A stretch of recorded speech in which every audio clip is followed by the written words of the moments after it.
By what means do the people exercise their authority over the government? That depends on how resistant the government is to complying with the will of the people. In the case of the Declaration of Independence, it meant declaring war on the government, and overthrowing them.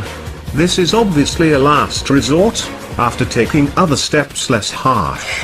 Have we not tried? It is clearly the right and the duty of the American people to overthrow the government, in order to restore the United States as a government to serve the people. This is clearly established in historical precedent. This is that time. We have exhausted every option. Our government has ignored us. Now it's the time for our government to restart. We are anonymous. We are legion. We do not forgive. We do not forget.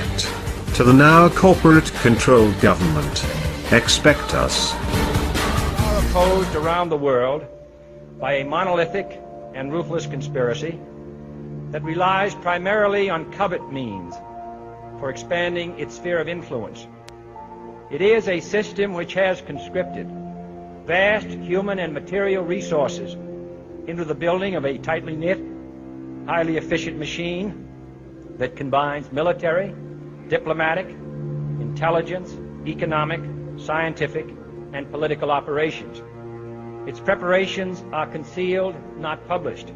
Its mistakes are buried, not headlined. Its dissenters are silenced, not praised. Americans, mobilize. Stand together, stand tall. Tell the government you're mad as hell. No longer cooperate with the government. Do not accept the national ID card.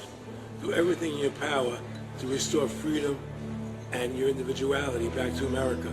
Stop being a country run by the institutions for the institutions. Let's go back to we the people, by the people, for the people, as opposed to we the institution, by the institution, for the institution. Stop being scared. We have to stand up and do what's necessary to take back, to stop these bankers, this elite, this government full of lies, congressmen full of liars. As Iraq veterans against the war, we are resisting an occupation we once risked our lives for. We swore to support and defend the Constitution of the United States of America, but we found out the hard way that the greatest enemies of the Constitution are not to be found in the sands of some far-off land, but rather right here at home. When injustice becomes law, resistance becomes duty. It is time we start meeting oppression with resistance. They cannot stop us. Humanity marches on. The utmost manifestation of love and devotion to America is today, as it always has been, resistance of tyranny. Resist we must, and resist we will. We will not be silent. We will not obey. We will not let our government destroy our humanity. We will not wait another moment in fear to stand up for what we know to be right.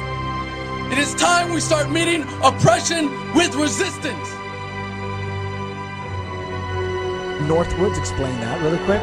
This is 1962. The Joint Chiefs of Staff signed a document that was planning on having fake attacks on American civilians and blaming it on the Cubans to get us to go to war with Cuba. They were going to blow up a drone jetliner. They were going to send a jet into the air and blow it up. Oh my God! And blame the Cubans for it and get us to go to war with Cuba. Planning on having fake attacks on American civilians. The time when the operation of the machine becomes so odious, makes you so sick at heart that you can't take part. You can't even passively take part. And you've got to put your bodies upon the gears and upon the wheels, upon the levers, upon all the apparatus, and you've got to make it stop.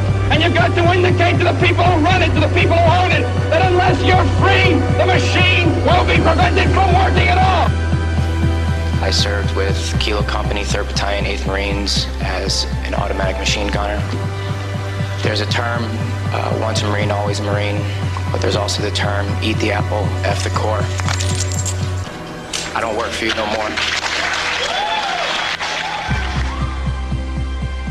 And I'm a Marine. I took an oath to defend the Constitution. The Constitution! I didn't take an oath to defend these banksters.